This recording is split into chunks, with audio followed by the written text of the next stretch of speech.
Good evening all of you. स्वागत है आप सभी मित्रों का आज की मुलाकात में। आज की इस चर्चा में Indian economy, Indian financial system पर आपके नवंबर एग्जाम को टारगेट करते हुए हमारी लगातार विधिवत बातचीत चल रही है। आपका पूरा सिलेबस एमसीक्यू के थ्रू में मैं कवर कर रहा हूं। इसके पहले सारे कॉन्सेप्ट पर हमारी बातचीत हो चुकी है। सारे कॉन्सेप्ट को भी आप देख सकते हो और यहीं से अपनी एमसीक्यू की प्रैक्टिस आप विधिवत तरीके से कर सकते हैं। 50 डेज की ये सीरीज है जिसमें 18 दिन इसके पहले हमारी मुलाकात हो चुकी है। मॉड्यूल ए और बी हम लोग कवर कर चुके हैं। मॉड्यूल सी पर हमारी बातचीत हो रही है। मॉड्यूल सी पर आज हमारी जो चर्चा होने वाली है वो, आप अगर मॉड्यूल सी अपना देखेंगे सिलेबस, तो वहां पर आपको एक टॉपिक मिलेगा, एक यूनिट मिलेगी टाइप्स ऑफ बैंक से संबंधित, जिसमें सारे बैंकों के, आप यूनिट का नाम ही सारे बैंकों के नाम पर है, private bank, public sector bank, RRBs, differentiated banks, उन पर आज हमारी पूरी चर्चा होने वाली। इंपॉर्टेंट आपका ये यूनिट है, 2-3 क्वेश्चन हर साल यहाँ से बनते हैं, इत्मीनान से सुनते चलते हैं इसको। तो मॉड्यूल सी पर आज हमारी ये 19th क्लास है, मतलब टोटली 19th क्लास है। 50 दिन की पूरी सीरीज है, 19वां दिन है आज। आज की शाम का सबसे पहला सवाल देखते हैं, इत्मीनान से आंसर करिएगा। कोई माइनस मार्किंग आपके पेपर में नहीं है, इसका मतलब ये नहीं कि आप जल्दबाजी में आंसर करेंगे। आंसर गलत मत करिएगा, रुक के इत्मीनान से करिए, क्योंकि सफिशिएंट टाइम आपको वहां पर भी मिलेगा। 100 क्वेश्चन आपको मिलते हैं, 120 मिनट मिलता है कुल करने के लिए, तो 100 क्वेश्चन 120 मिनट से ठीक ठाक टाइम होता है। आराम से आप क्वेश्चन पर टाइम दीजिए और आंसर करिए भैया। Which of the following are essential features of local area banks? Local area banks were establish under RBI 1996 guidelines. Clear है? आपको ये बताना है कि इनमें से कौन सा है। देखिए, ये आपका ये वाला जो है, ये पहला स्टेटमेंट है ना, ये होना चाहिए था यहां पर। ये क्वेश्चन थोड़ा सा ही इसको अंडरलाइन इन्होंने गलत तरीके से कर दिया।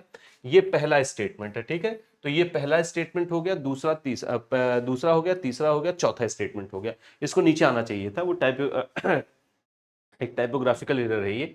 तो इनमें से कौन सा है जो एसेंशियल फीचर है लोकल एरिया बैंक का? तो स्टेटमेंट 1 कह रहा है कि लोकल एरिया बैंक एस्टैब्लिश किया गया आरबीआई की गाइडलाइन 1996 के according. They are private sector banks. इसको मैं यहां पर कर दे रहा हूं, नहीं तो कंफ्यूजन हो जाएगा। ये दूसरा स्टेटमेंट हो गया, ये तीसरा स्टेटमेंट हो गया और ये चौथा स्टेटमेंट हो गया। हाँ जी।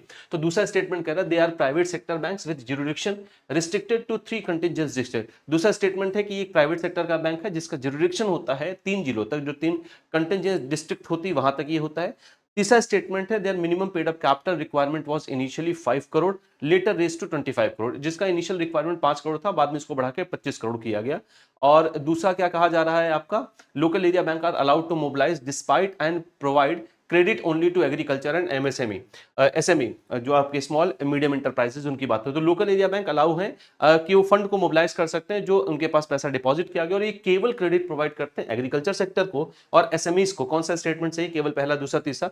बी करा दूसरा, तीसरा, चौथा, और सी करा पहला और चौथा, डी करा सारे के सारे। क्या होगा दुरुस्त आंसर?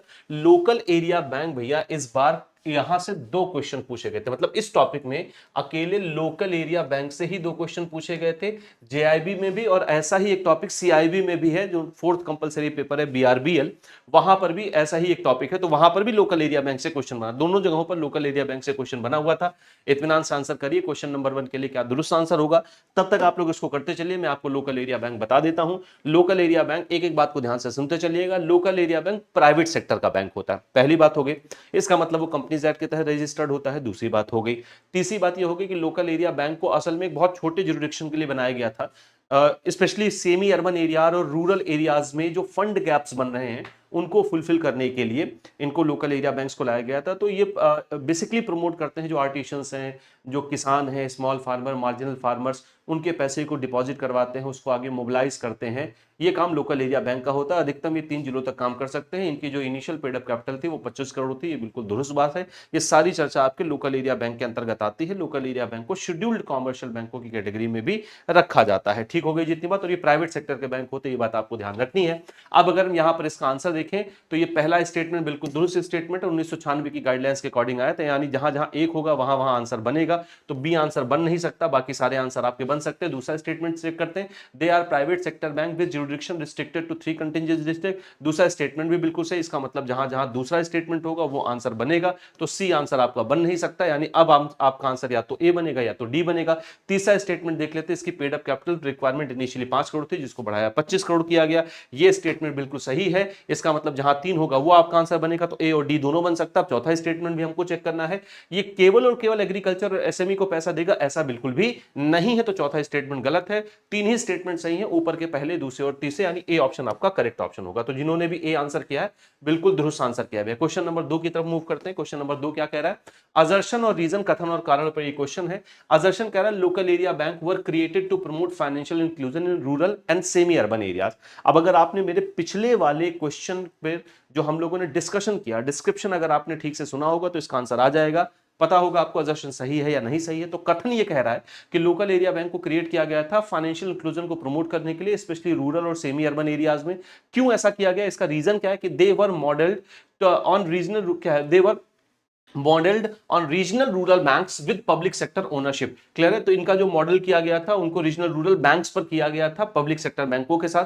कौन सा स्टेटमेंट सही है, both A and R true, दोनों स्टेटमेंट सही और आर सही एक्सप्लेनेशन है ए का, ऐसा कह रहा है ऑप्शन ए। बी ऑप्शन कह रहा है कि दोनों सही है लेकिन आर सही एक्सप्लेनेशन नहीं है ए का। सी कह रहा ए सही है लेकिन आर गलत है। डी कह रहा है कि दोनों के दोनों गलत है, बोथ बी बोथ ए और आर, असर्शन और रीजन दोनों के दोनों ही गलत है। स्टेटमेंट पर क्या होगा सही आंसर भैया, स्टेटमेंट और उसका रीजन दिया गया, कथन और कारण। ऐसे भी क्वेश्चन आपसे पूछे जाते हैं, इन पर इत्मीनान से आंसर करते चलिए। क्वेश्चन नंबर 2, पर्याप्त समय लीजिए लेकिन ठीक से आंसर करिए, जल्दबाजी कोई नहीं करनी है। लोकल एरिया बैंक आपके इस पोर्शन पे बहुत इंपॉर्टेंट, इस पर्टिकुलर टॉपिक में, यूनिट में। आंसर करते चलिए भैया, क्या होगा दुरुस्त आंसर क्वेश्चन नंबर 2 पर।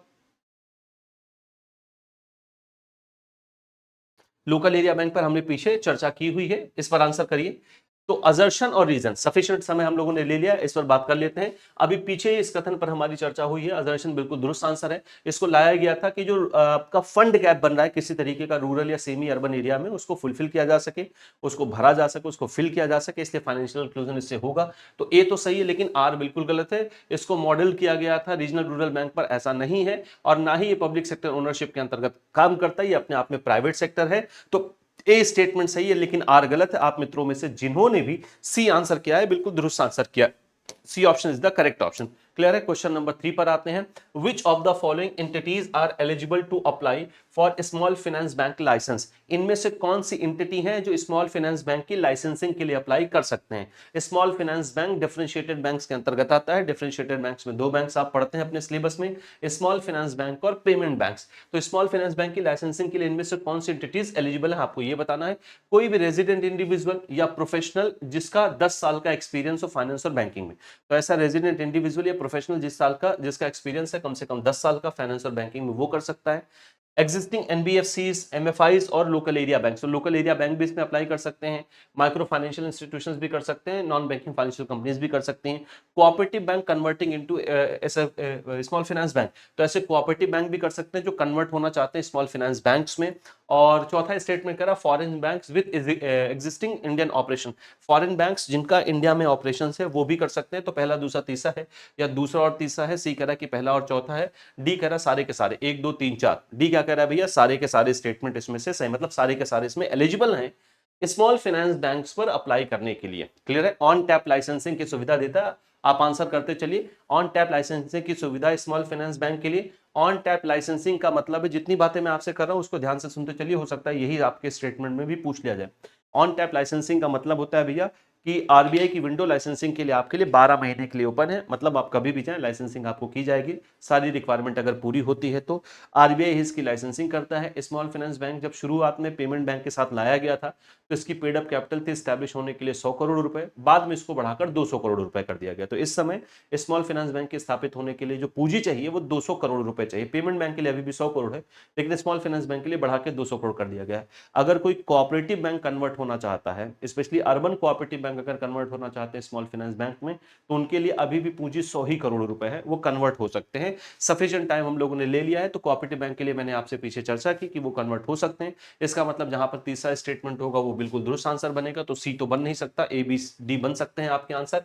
पहला स्टेटमेंट बिल्कुल दुरुस्त स्टेटमेंट है। रेजिडेंट इंडिविजुअल या कोई प्रोफेशनल जिसका 10 साल का एक्सपीरियंस है फाइनेंस और बैंकिंग में, वो अप्लाई कर सकता है। इसका मतलब जहां पर पहला स्टेटमेंट होगा वो आपका आंसर बनेगा। तो बी तो बन नहीं सकता, या तो बनेगा ए या तो बनेगा डी। कोऑपरेटिव बैंक्स पर हम लोगों ने देख ही लिया। अच्छा, एग्जिस्टिंग एनबीएफसीज और माइक्रो फाइनेंशियल इंस्टीट्यूट और लोकल एरिया बैंक्स, ये बिल्कुल इसके लिए एलिजिबल होते हैं, ये बन सकते हैं आपके, लेकिन फॉरेन बैंक जिनकी एग्जिस्टिंग ऑपरेशन इंडिया में है वो नहीं कर सकते हैं। तो यहाँ पर डी आंसर बनेगा नहीं, ए ऑप्शन आपके लिए बिल्कुल दुरुस्त आंसर होगा। क्लियर है? इस पर्टिकुलर क्वेश्चन के लिए आपका ए आंसर बिल्कुल दुरुस्त आंसर है, पहला, दूसरा और तीसरा। क्वेश्चन नंबर 4 पर बढ़ते हैं भैया। क्वेश्चन नंबर 4 क्या कह रहा है? The promoters initial contribution to paid up equity capital of small finance bank must be at least, भैया प्रोमोटर्स का कितना कम से कम पहले 5 सालों के लिए, यहां पर ईयर नहीं लिखा है, मैं अपनी तरफ से बता दे रहा हूं, पहले 5 सालों के लिए कितना कंट्रीब्यूशन होना चाहिए स्मॉल फाइनेंस बैंक की पेड अप कैपिटल में? 15% है, 26% है, 40% है या 51% है? क्या होगा दुरुस्त आंसर? जो भी आपका आंसर इस पर्टिकुलर क्वेश्चन पर बनेगा, ध्यान से इस बात को सुनिएगा, जो भी आपका आंसर इस पर्टिकुलर क्वेश्चन पर बनेगा वही आंसर पेमेंट बैंक के लिए भी होगा। मतलब अगर सेम क्वेश्चन पेमेंट बैंक के लिए पूछा जाए कि पेमेंट बैंक में कितना कंट्रीब्यूशन होना चाहिए प्रमोटर्स का पहले 5 साल के लिए, तो वही है जो स्मॉल फाइनेंस बैंक में। तो इस पर्टिकुलर क्वेश्चन पर स्मॉल फाइनेंस बैंक और पेमेंट बैंक की गाइडलाइन सेम ही है। क्लियर है इतनी बात? तो स्मॉल फाइनेंस बैंक पर पूछा गया है, अगर ऐसा सवाल पेमेंट बैंक के लिए पूछा जाए तो भी आपका आंसर सेम ही बनेगा। क्या होगा दुरुस्त आंसर भैया? 15% है, 26% है, 40% है या 51% है? क्या होगा दुरुस्त आंसर? आंसर करिए।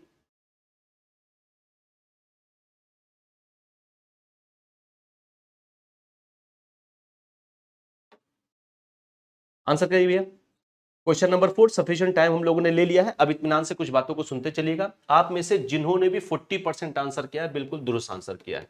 40% कंट्रीब्यूशन होना चाहिए पहले 5 साल, है ना, फर्स्ट 5 ईयर, जब ये ऑपरेशन शुरू करेगा, बिजनेस कमेंट करेगा, तो पहले 5 साल 40% होना चाहिए। और ये 40% भैया दोनों के लिए है, ये 40% दोनों का मतलब ये पेमेंट बैंक के लिए भी है, यही सेम गाइडलाइन है, ये पेमेंट बैंक के लिए भी है और यही स्मॉल फाइनेंस बैंक के लिए भी सेम गाइडलाइंस। हाँ, स्मॉल फाइनेंस बैंक में जो शेयर होल्डिंग है प्रोमोटर्स की वो अगले 12 साल में धीरे धीरे फेज मैनर में कम करके 26% तक लाया जाएगा, लेकिन शुरुआती 5 साल कम से कम 40% होना चाहिए। तो सी आंसर आप सभी में से जिन्होंने भी दिया दुरुस्त आंसर किया भी है ना, तो C option is the correct option, C option is the right option for this particular question.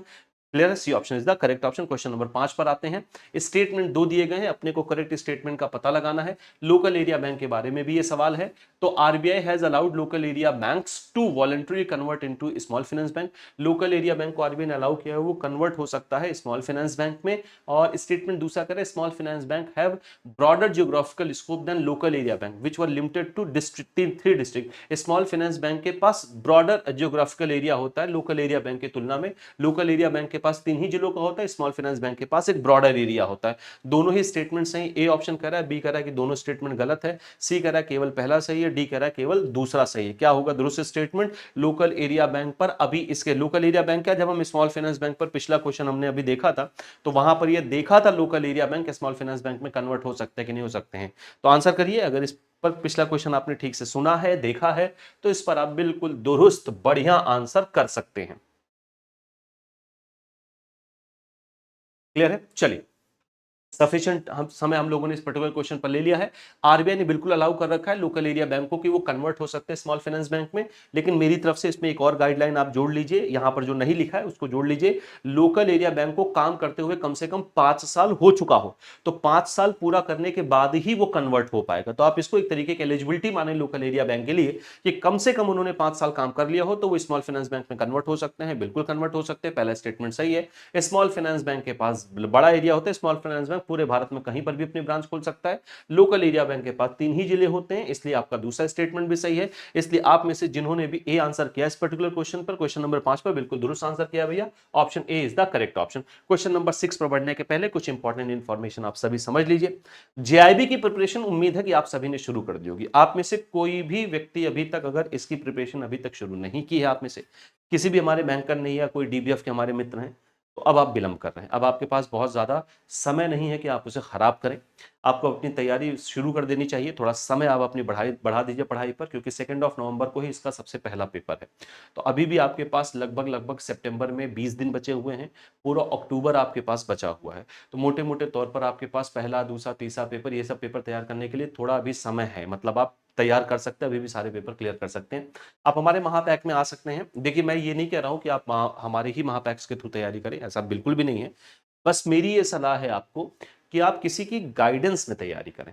Clear है? हमारे रिजल्ट बहुत बेहतर हैं अगर आप पिछले सारे पेपर के एनालिसिस देखेंगे तो, लेकिन फिर भी मेरी ये सलाह है कि आप किसी की गाइडेंस में तैयारी करें ताकि आप अपना समय ना खराब करें, बेवजह की चीजें आप ना पढ़ें। जो कंटेंट जरूरी है एग्जाम के लिए, जो रेलिवेंट कंटेंट है, जो स्टैंडर्ड कंटेंट है, आप वही पढ़ें। उन्हीं गाइडेंस पर रहें जो आपको एक बार सारे पेपर क्लियर करा सकते हैं। इसलिए गाइडेंस बहुत आवश्यक है। आप किसी की भी गाइडेंस चुन सकते हैं, लेकिन गाइडेंस में आप रहें। महापैक आपके लिए वन स्टॉप सोल्यूशन है। वन स्टॉप सोल्यूशन का मतलब, अगर आप एक महापैक को सब्सक्राइब करते हैं तो महापैक में आपको सारे ही रनिंग बैचेस, सारे अपकमिंग बैचेस, इन सबका एक्सेस आपको मिल जाता है। महापैक 3 वैलिडिटी में आपको मिल रहा है, 1 ईयर, 2 ईयर और 6 मंथ। जो भी वैलिडिटी आप लेना चाहे ले सकते हैं।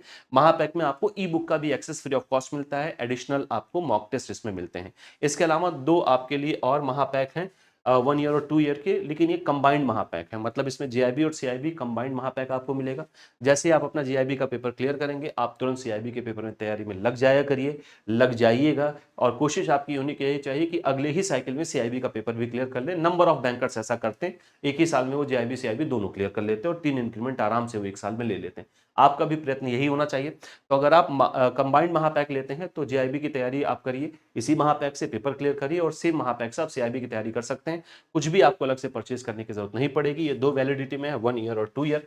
जेआईबी के लिए जो इंडिविजुअल बैच है, तो जो सबसे अच्छे बैचेज हैं वो ये आपके लिए है। ऑफिसर्स बैच, ये फाउंडेशन बैच है, इसको अभी हाल फिलहाल में शुरू किया गया है, बिल्कुल न्यू बैच है। एमसीक्यू बैच भी आपके लिए बिल्कुल नया शुरू किया गया है। एमसीक्यू बैच की खास बात यह है कि आपको इसमें एमसीक्यू की भी सारी क्लासेस मिलेंगी, साथ साथ फाउंडेशन की भी सारी क्लासेस मिलेंगी। क्लियर है? तो ये आपको 1999 में मिलने वाला है, ये 2499 में मिलने वाला है।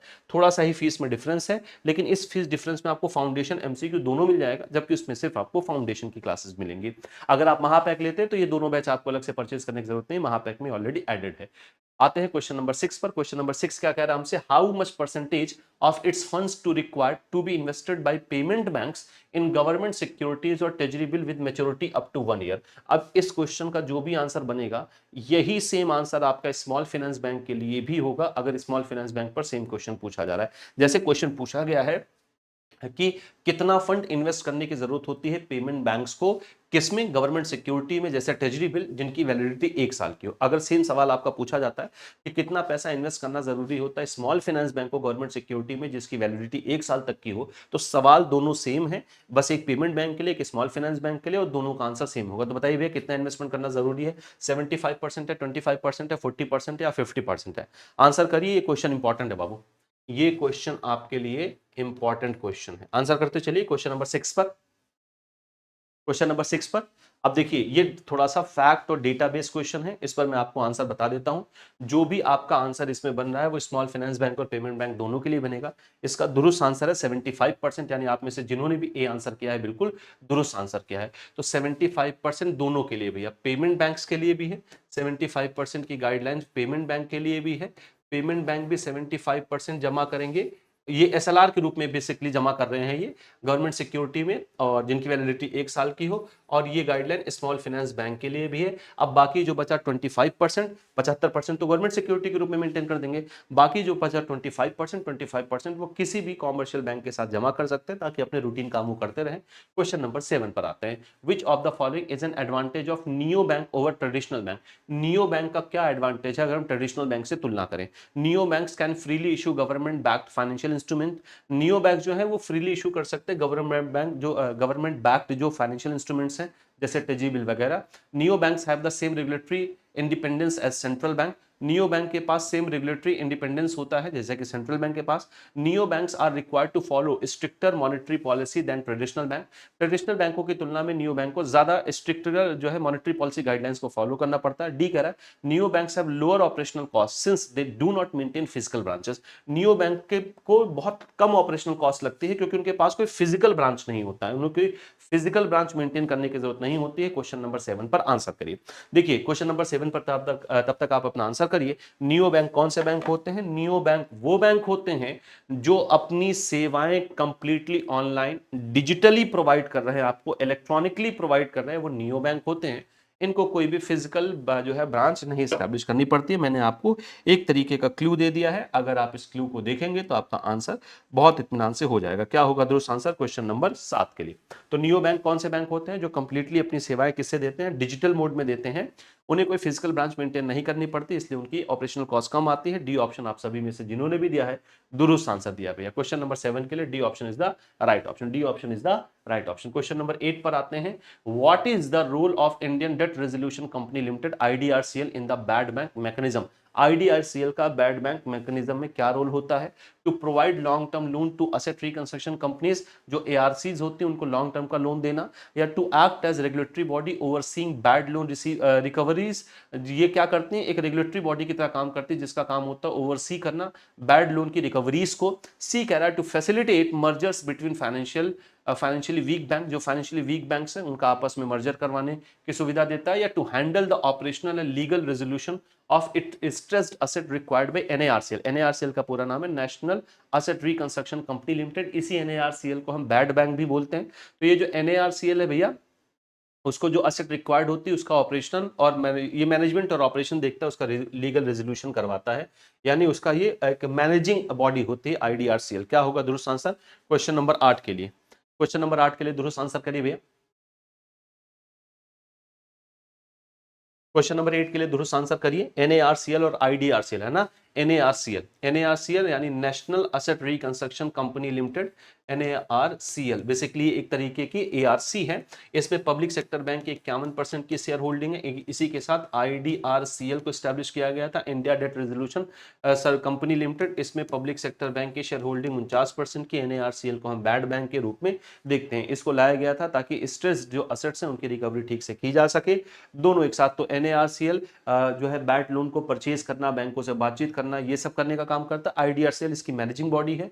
डी ऑप्शन आप में से जिन्होंने भी दिया है दुरुस्त आंसर किया है। D option is the right option. Question number 9 पर आते हैं। If a commercial bank transfers a non performing asset NPA to NARCL, what does it receive in return? अगर कोई कमर्शियल बैंक भैया अपना एनपीए ट्रांसफर करता है एनएआरसीएल को, तो उसे क्या रिसीव होता है रिटर्न में? फुल कैश पेमेंट होता है आपकी बुक वैल्यू का। एनपीए की जो बुक वैल्यू होता है उसका फुल कैश दे देगा एनएआरसीएल, या a combination of cash and security received with SR being 85% of the transaction value. या कॉम्बिनेशन होता है, कुछ पैसा कैश दे देता है एनएआरसीएल मतलब 15%, और जो 85% है उसका सिक्योरिटी रिसीट जारी कर देता है। सी करा इक्विटी शेयर जारी करता है एनएआरसीएल अपने में, अपनी इक्विटी शेयर जारी करता है बैंकों को, या डायरेक्ट लोन मिलता है एनएआरसीएल को लोन कवर करने का है, the direct loan from NARCL to cover the loss को कवर करने के लिए एनएआरसीएल डायरेक्ट लोन दे देता है बैंकों को। क्या होगा दुरुस्त आंसर? भाई एनएआरसीएल अगर बैंकों से एनपीए ले रहा है, भले ही वो एनपीए है लेकिन वो पैसा तो बैंक का है ना। तो अगर एनएआरसीएल बैंकों का एनपीए ले रहा है तो बैंकों को रिटर्न में क्या मिलेगा? इसका आंसर याद कर लीजिए, देख लीजिए भैया। दो हिस्सों में डिवाइड है। एनएआरसीएल की पूरी गाइडलाइन हम लोगों ने पेड बैच में पढ़ा है। जब भी कोई बैंक रिटर्न एनएआरसीएल पैसा लेगा, एनपीए लेगा, तो रिटर्न क्या करेगा? 15% वो कैश दे देगा, 15% कैश प्रोवाइड कर देगा, और 85% का सिक्योरिटी रिसीट प्रोवाइड कर दिया जाएगा। क्लियर है? तो आपके लिए जो बी आंसर है वो बिल्कुल दुरुस्त आंसर है। जिन मित्रों ने बी किया है बिल्कुल सही आंसर किया है।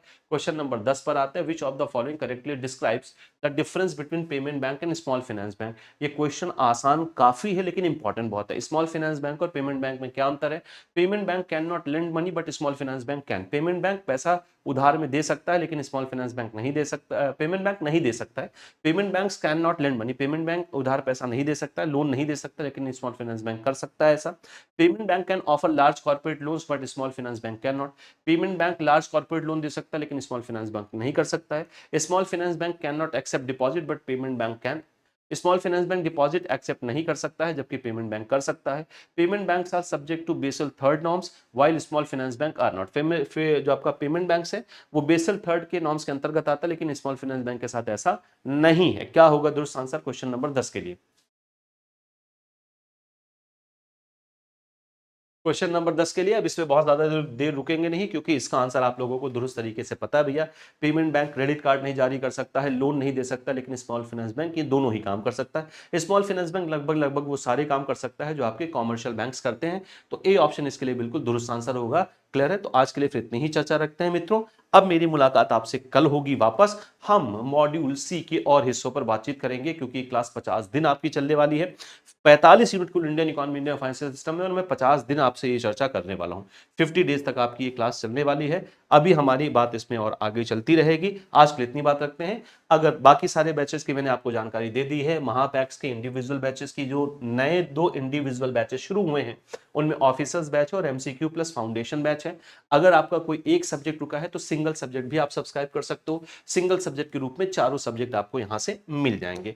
तो फिर आज के लिए इतनी चर्चा रखते हैं। कुछ और आप मुझसे जानना चाहते हैं, पूछना चाहते हैं, तो इस क्यूआर कोड को स्कैन करके आप एक डेडिकेटेड टेलीग्राम ग्रुप से जुड़ सकते हैं। ये ग्रुप आपको सारी सुविधाएं प्रोवाइड करेगा जो यहाँ पर दिख रहा है। इसके अलावा कोई भी सवाल आप मुझसे पूछना चाहते हैं, बातचीत करना चाहते हैं, एग्जाम को लेके, एग्जाम पैटर्न को लेके, इस पहले पेपर को लेके, वो सारी चर्चा आप मुझसे कर सकते हैं। क्यूआर कोड को स्कैन करने में कहीं कोई दिक्कत आ रही तो आप सिंपली टेलीग्राम पर सर्च करें आशीष सर जीआईबी साहब एग्जाम्स। आप इस माध्यम से भी मुझसे जुड़ सकते हैं। तो आज के लिए फिर इतनी ही चर्चा रखते हैं।